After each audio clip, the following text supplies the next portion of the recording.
Dans l'épisode précédent, nous avons vu qu'Esther était parvenue à la royauté car elle avait trouvé grâce aux yeux du roi. Aujourd'hui, nous verrons l'incroyable mission dont elle était chargée et comment elle a réussi cette mission-là. Tout de suite, dans votre émission préférée, Le sel au féminin.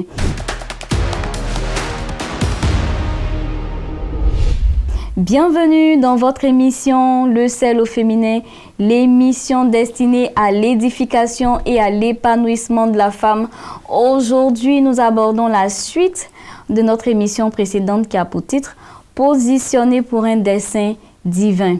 Et nous sommes en compagnie de nos deux charmantes invitées qui ne sont plus à présenter. Tada Edith, bienvenue sur le plateau. Merci Nathalie. Je suis très contente de te voir. Merci, moi aussi. D'accord. Éléonore, bienvenue sur le plateau. Merci. Tu es élégamment habillée. Merci. Merci d'être présent sur le plateau. Que Dieu vous bénisse abondamment. Amen. J'ai deux questions pour vous. Dieu vous a-t-il déjà utilisé pour décanter une situation qui aurait pu être tragique? Si oui, dans quelles circonstances? Mais avant que vous ne répondiez, je vous invite à suivre ce que pensent les personnes qui ont participé à notre micro-trottoir. Dieu donne l'opportunité à une personne de travailler ou soit d'avoir une opportunité grandiose, c'est pour aider l'autre. Puisque Dieu ne fait pas rien par hasard, il aide une autre personne. Il prend une personne et il l'aide pour que cette personne aide autre personne. C'est le cas de Joseph. Lorsque Joseph a été élu comme un ministre, c'était pour aider les autres. Et les idées que Dieu lui donnait dans ses rêves lui a permis d'amasser des biens, amasser la nourriture, pour aider la population. Donc, selon cette information que moi j'ai eue dans la Bible, je vois que ça nous permet de pouvoir aider ceux qui n'en ont pas. Donc, sur mon côté, moi je pense que c'est bien de partager. En partageant, tu gagnes aussi en retour. Tu gagnes d'abord en affection et tu pourras même gagner grâce à eux. Et Jésus même l'a dit dans la Bible. Quand je suis venu, je ne suis pas venu pour les bien portants. Je suis venu pour ceux qui sont déjà malades. Bon, pour ma part, il y a oui et il y a non. Oui, parce que c'est normal. On peut aider. Tu peux aider ton frère. Si tu as de l'argent, tu peux lui donner de l'argent pour subvenir à ses besoins. Si tu as un poste, tu peux l'aider à travailler. Ça, c'est normal. C'est même écrit dans la Bible. Mais il y a des gens aussi, il y a des gens, eux, leur cœur est très noir, ils ne peuvent pas aider. Ça, seulement, c'est la vérité. Leur cœur est très noir, ils ne peuvent pas aider. Quand tu as besoin d'argent, quand tu les appelles, ils disent que non, il faut travailler. Pourtant, souvent, Dieu te bénit, il te donne de l'argent pour aider ton prochain. Il te donne de l'argent peut-être pour aider ta famille, tout ça. Mais quand tu les appelles, ils disent que non, il n'y a pas l'argent, il ne peut pas t'aider. Il faut aller travailler. C'est parce que je n'ai pas de travail que je suis venu vers toi, pour que tu m'aides. Oui, je pense bien que les cadeaux que Dieu nous offre, nous devons les partager aux autres. S'il nous a donné, c'est parce que nous avons besoin. Donc nous avons le droit de partager aussi aux autres, parce qu'eux aussi en ont besoin. Les bienfaits qu'on reçoit du Seigneur, on est censé les partager avec les autres. Parce que nous vivons en communauté, nous entretenons des relations interhumaines. Voilà, on reçoit des autres, donc c'est logique de partager pour nous aussi avec les autres. Tata Edith, Dieu t'a déjà utilisé pour décanter une situation qui aurait peut-être été tragique? Oui. Peut-être dans le cadre de l'hôpital, une situation s'est présentée et la personne n'avait pas l'argent du tout. Et il fallait faire une intervention en urgence. Donc je me suis portée garant. Et puis on a fait l'opération et puis on est venu donner l'argent après. Donc ça arrive de temps en temps. Oui. Éléonore, et toi? Oui, je me souviens de cette fois où j'ai ma voisine de maison qui, après de longues années cherchait à avoir un enfant. Et Dieu a permis qu'on se croise. Donc, je lui ai suggéré de prier au nom de Jésus. Et je la soutenais en prière. Et par la grâce de Dieu, elle est tombée enceinte. Amen. Et pendant qu'elle était presque à terme, moi j'étais en début de grossesse et je ne savais pas en fait, mais je me sentais un peu malade. Et ce jour-là, son mari m'a appelé pour dire qu'ils s'en vont à l'hôpital pour qu'elle accouche. Et moi, je ne me sentais pas bien. Donc je lui ai dit, allez-y, quand elle aura accouché, appelle-moi, je viendrai. Quand bien même je savais que je ne me sentais pas bien. Et je me suis endormie dans le divan. Et quelque temps après, mon téléphone a sonné. Je me suis réveillée en sursaut et il me dit, ah, que c'est vraiment... Non, quand je me suis réveillée, c'est comme si quelqu'un m'avait réveillée. C'était pas lui d'abord. Et ça résonnait dans ma tête. Lève-toi, va à l'hôpital. Lève-toi. J'ai dit, aïe, mais moi-même, je ne me sens pas bien. Et la voix insistait, lève-toi, va à l'hôpital. Et je suis allée, c'était à l'hôpital de Palmeraie. Je suis arrivée là et c'était que mon amie, en fait, allait perdre connaissance dans les minutes qui suivent, après l'accouchement. Elle saignait abondamment, mais personne n'avait su. Et quand on est venu, elle était couverte par le drap. Donc on était à côté à parler avec elle. Et arrivé un moment, elle a dit qu'elle a soif, elle veut de l'eau. Et pendant qu'on est en train de lui donner de l'eau pour qu'elle boive, c'est comme si elle ne nous écoute plus. Et elle était en train de perdre connaissance. Et on a fait signe, la sage-femme est venue. C'est elle qui a voulu la regarder, qu'elle a ouvert le drap. Il y avait des caillots, des gros caillots de sang. Et en même temps, elle est tombée dans les paumes. On nous a fait sortir d'urgence. Donc quand on sortait, son mari était paniqué. On avait une autre voisine avec nous qui était paniquée. Et moi, j'ai failli paniquer aussi. Mais comme on m'a appris, quand tu sais que la situation t'échappe, crie à Dieu. Donc je leur ai dit, venez, on va prier. Et on s'est mis en prière. En tout cas, ce jour-là, chacun a fait l'effort de dire ce qu'il pouvait dire à Dieu. Et les minutes qui ont suivi, on nous a rappelés pour dire, venez, ça va mieux, nous sommes venus. Et c'est elle qui expliquait que pendant qu'on causait, elle nous entendait de loin. C'est comme si on était loin et puis on parlait. Et là, j'ai réalisé que quelque chose de grave aurait pu se passer là. Et c'est pourquoi Dieu m'a dit, viens, pour que je leur dise, prions. Et ça, je ne peux jamais l'oublier. Merci pour ce partage. Dieu vous a vraiment utilisé, que son nom soit glorifié. Nous parlons d'Esther. Elle aussi, elle a été utilisée encore une deuxième fois pour une situation qui aurait pu être encore tragique. Nous trouvons cette histoire dans Esther chapitre 3. Tu vas lire les versets 1 à 6, Éléonore. D'accord. Esther chapitre 3. Après ces choses, le roi Assuérus fut monté au pouvoir Aman, fils d'Amédatha, l'Agagite.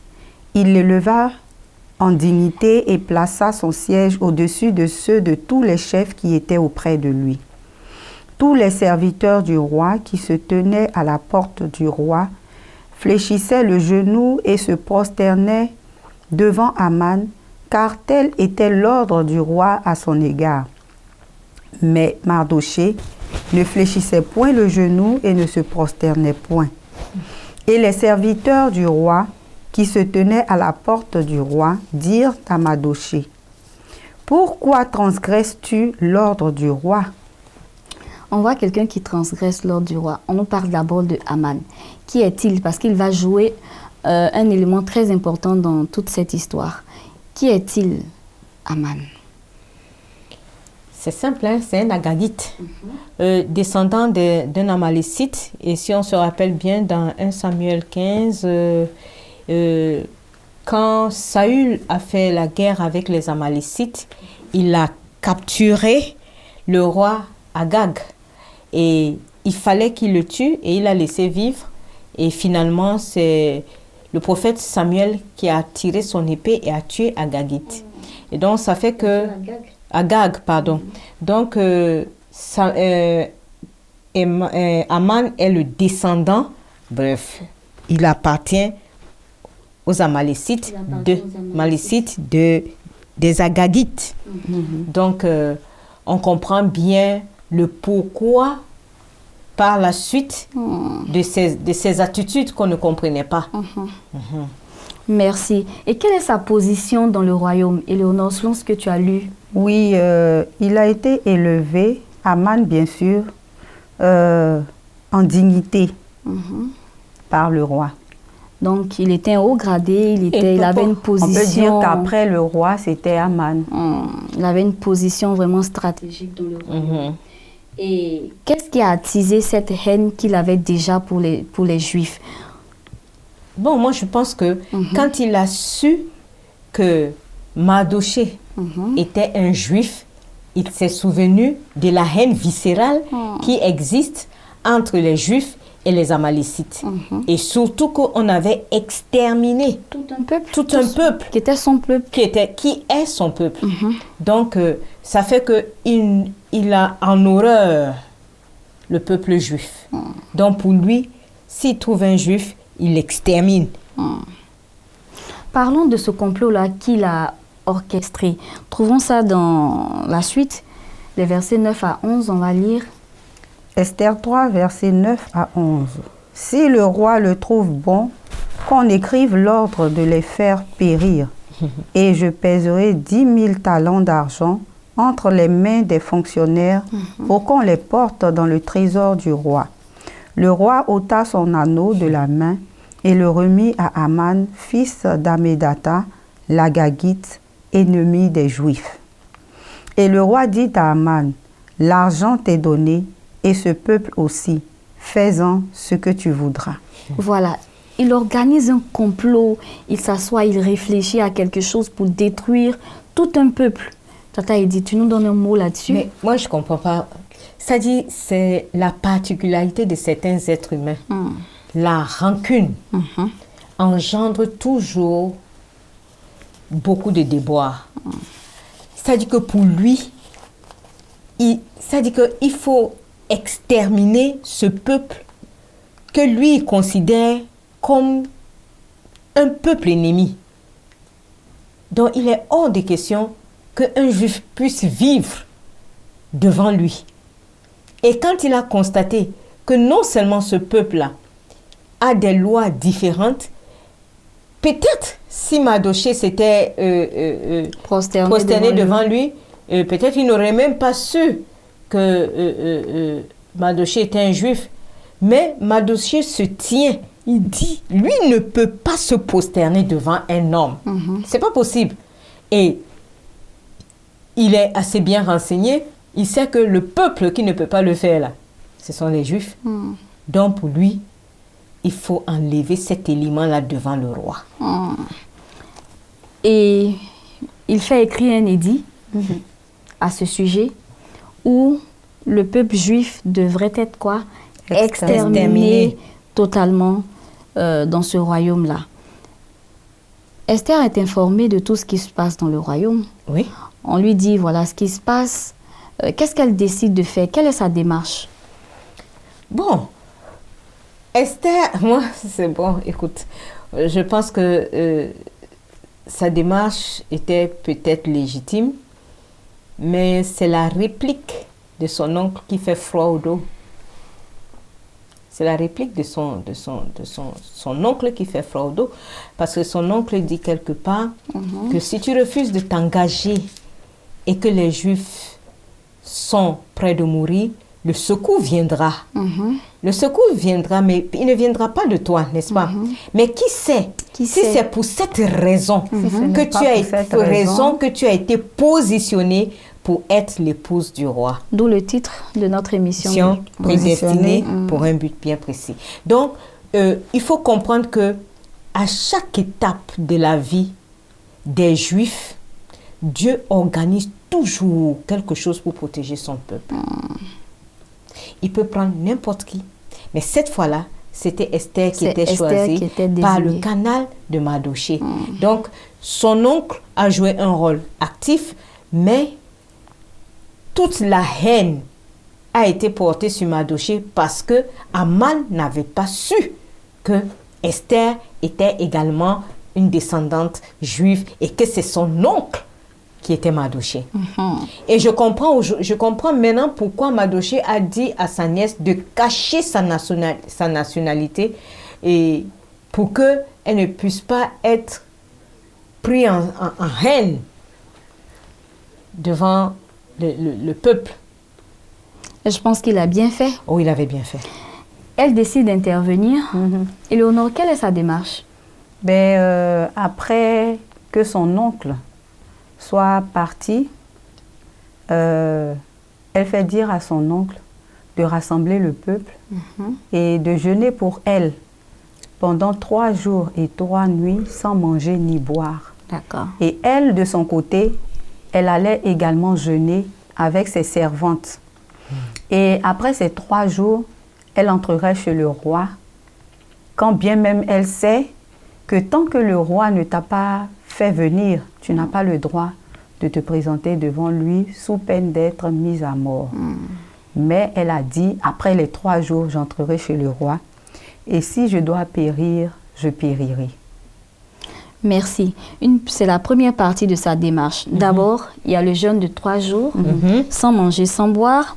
Ensuite, il y a le fait de se présenter devant le roi sans invitation. Elle savait qu'elle courait même la peine de mort, mais elle y était obligée. Tata Edith, quelle est la suite de sa démarche? Elle est simple.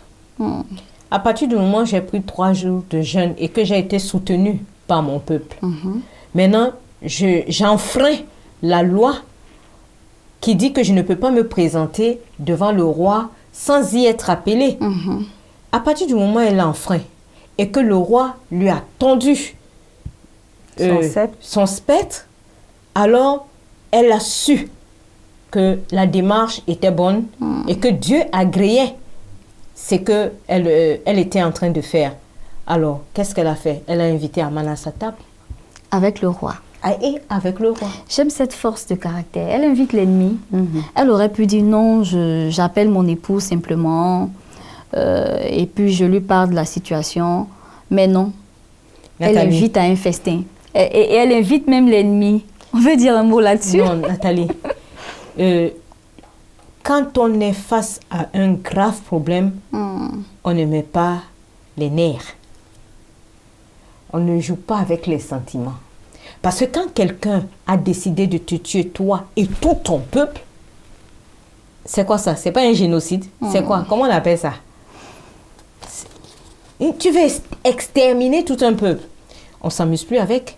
On ne peut plus jouer comme si tu avais un ennemi qui t'a enlevé un boulot. Mais non, ça il est question de vie humaine. Et pour cela, il fallait jouer serré. Et pour jouer serré, il faut demander l'intelligence à Dieu et la méthode à Dieu. Je dirais même la méthodologie à Dieu pour y arriver. Ce qu'elle a trouvé, c'est qu'il faut qu'elle ravale ses sentiments et qu'elle procède de façon à ce que Aman n'ait pas d'échappatoire. Et ça, c'est le propre des femmes quand elles veulent faire quelque chose. Oui, ça c'est clair. Donc, elle invite Aman à sa table avec le roi. Elle lui sert à manger. Éléonore, poursuit l'histoire.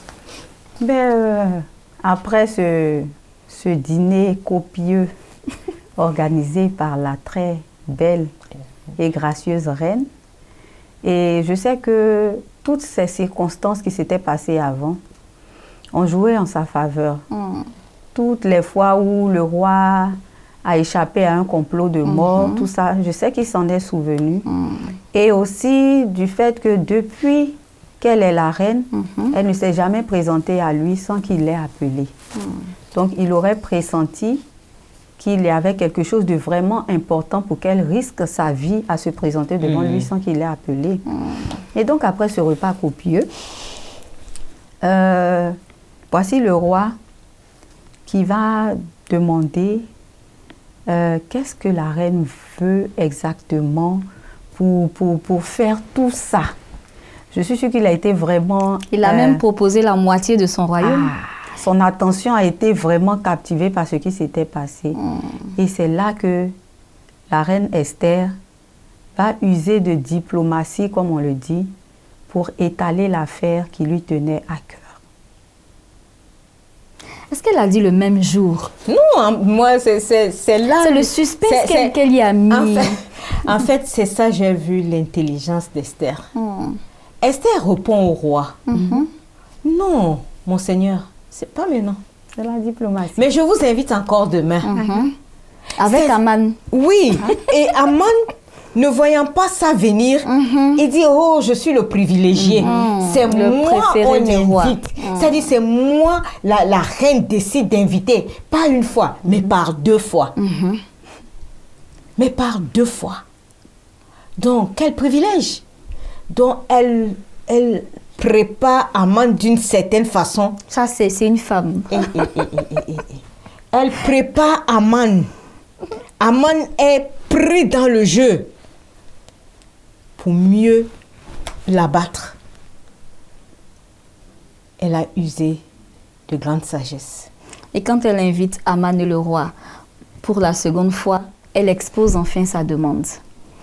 Éléonore, qu'est-ce qui se passe par la suite quand elle expose la demande? Quand le roi comprend que sa reine est juive et qu'un complot est contre elle et contre son peuple et qu'il a été abusé par Aman, comment est-ce qu'il se sent? Et qu'est-ce qu'il décide de faire? Il décide que le piquet, je cherche le mot exact, le bois qui a été dressé pour que Mardochée soit pendu, et parce qu'il ne pouvait pas révoquer l'édit. Voilà, il ne pouvait pas révoquer. En ce moment-là, on disait que la loi signée de l'anneau du roi est irrévocable. Oui. Donc, comme il ne pouvait pas revenir sur ces mots, il a donné le droit de pendre Aman à ce bois qu'il avait élevé pour faire pendre Mardochée. Et puis, il a demandé aux Juifs de se défendre.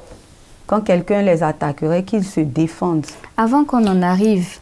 Moi, ce qui m'intrigue dans cette histoire, c'est que toi, tu détestes quelqu'un. Puisque tu as une position élevée, tu vas jusqu'à dresser un poteau pour y faire assassiner, pour y faire, je ne sais pas comment on dit le terme, tuer ton ennemi. Et ça, c'est avec la complicité de ta femme et de tes amis. Oui. Vous décidez que vous allez tuer quelqu'un. Et finalement, c'est lui-même qui est pendu sur ce bois-là qu'il avait. C'est une trop grande leçon de vie. Qu'est-ce qu'on peut retenir vraiment de cette histoire? Qu'est-ce qu'on peut faire ressortir? Ce qu'on peut faire ressortir, c'est que quel que soit ce que nous éprouvons pour les autres, l'animosité, la rancœur ne doit pas prédominer parce que ça t'amène à faire des choses inconsidérées où finalement c'est toi qui payes. Donc il faut extraire de son cœur toutes sortes de rancœurs, toutes sortes de rancunes. C'est quand c'est passé et que cela s'est fait, remets cela à l'Éternel. Parce que c'est à lui la vengeance et la rétribution. Quand tu veux même te venger, des fois, tu te venges mal.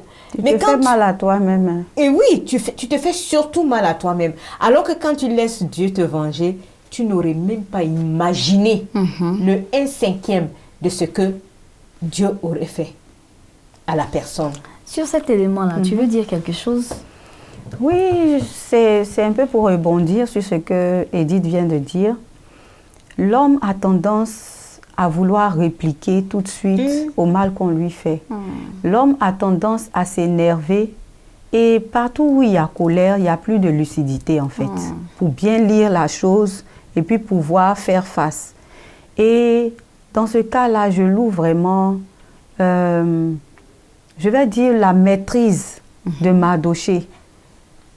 À penser d'abord à aller vers Esther pour l'informer. Mardochée était très respecté de son peuple.